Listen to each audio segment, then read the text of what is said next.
जोङो बे स्कुलाव खाथि मोननाया गोबां बोसोर जाबाय गरसेबो थाइसेबो फैसा मोना जोङो दा थाव संख्रि बायनोनो जोंहा फैसा गरसेबो गैया जायो न'खर दैदेननो हाया जायो जोङो सार बिटिआर सरकाराबो जोंनो एसेबो अनसुंथाइ हरा थाइसेबो होफेराखै दिनैसिम खाथि खालानि एमएलए फोराबो थाइसेबो बिनो थांबाबो जोंनो गरसेबो हरा दा न'खर सालायनो थाखाय जोंहा बिराद खस्थ' जायो सार गथ'फोरखौ फरायहोनायाव जोङो बोरै फरायहोगोन जानो जों गावबा गावनि गथ'फोरखौ जों एमएलए फोरनियाव बिनो थाङो एमएलए फोराबो जोंनो थाइसेबो हरा आरो गुबुन फारसेथिं प्रमद साराबो जोंनि बे भेन्सार स्कुलफोराव गरसेबो हरा बे हिसाबै दानि जि गोदान सरकार दङ बिटिआर सरकारनि जि सिफ जानानै दङ बे प्रमद बर' सारा जोंनि बे भेन्सार स्कुलफोरखौ थाबनो लायोब्ला मोजां जागोन आरो जोङो बे सरकारावनो दङ बे हिसाबै जोङो आसा खालामो गोथौयै जोंनि गासै भेन्सारफोरखौ नायब्ला जोंनि जिउआव गोजोननाय मोनगोन आरो बिदिनो बर' स्कुलफोरा मोजाङै थांनानै थानांगौ बेसांखौनो आङो आसा खालामो सार 1997 मायथाइयाव बे पारमिसन मोनदों मोनबाय ओमफ्राय रेकगनाइज जादों रेकगनाइज जाबाय माबायदि सालायदों नोंथांमोना बे फरायसालिखौ भेन्सार हिसाबै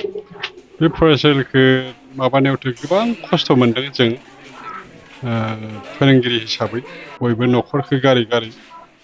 माने बेखौ बे ओनसोलनि फरायसाफोरखौ नायनानै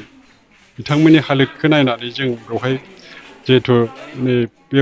फरायसालिखौ गायसनदोंमोन फोरोंनो होननानै गोबां फरायसा दङ बेवहाय गोजानाव थांनो हायो आरो फरायसालिफ्रा गोजानाव दङ मथथे बे जायगायाव माने गंसे गेजेर फरायसालिनि गोनांथि दंथारो होननानै जों बेवहाय माने गोबां खस्थ'नि गेजेरजोंबाबो गायसननायलाय माने फोथांबोबाय थादों आरो दा जिहेतु भेन्सार हिसाबैनो दङ दायो बे सरकारि हिसाबैनो दङ सरकारखौ मा खावलायगोन दानि गोदान सरकार आसाम सरकार बिटिआर सरकारखौ मा होनना खावलायगोन जोंथ' सिगांनिफ्रायनो जों अफिसियेलिखौ नांबोबाय थादों गोबां डकुमेन्टसबो बिबोबाय थादों जे डकुमेन्टसखौ जों बिसोर बिनाय लेखायै जोंबो होबोदों बेबायदिनो गोबां खेब नाथाय माने जासिगोन होननानै सरकारा लासिगोन होननानै माने बुंबोबाय थादों आरो दिनैसिमबो माने आगान बारायबोआखै दा मा खावलायगोन दा जों गोदान सरकारखौ खावलायगोन बेखौनो जे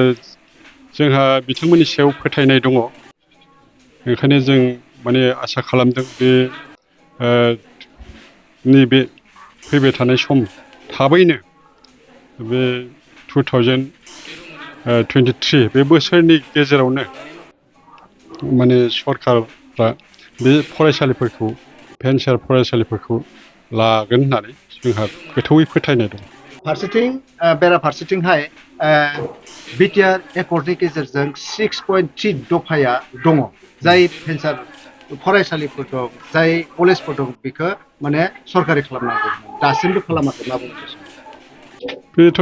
जोबोद माने दुखुनि बाथ्रा जे इउपिपिएलआ जिहेतु बिटिसिखौ सामलायगासिनो दं बिथांमोना माने बिटिआरनि सुक्ति बायदि 6.3 बे दफाजों माने एबसुआबो प्रेसार होबोबाय थादों बेखौ माने मावफुंनांगौ होननानै ओंखायनो जोंहा फोथायनाय दङ जे बे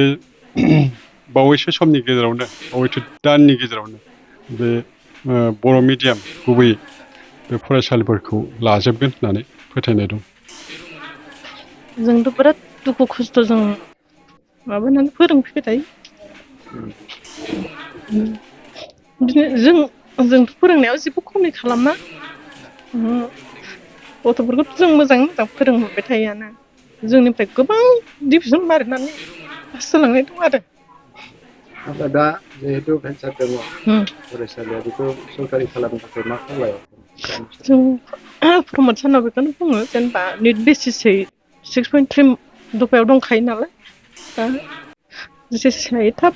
लायोबा मोजां आरो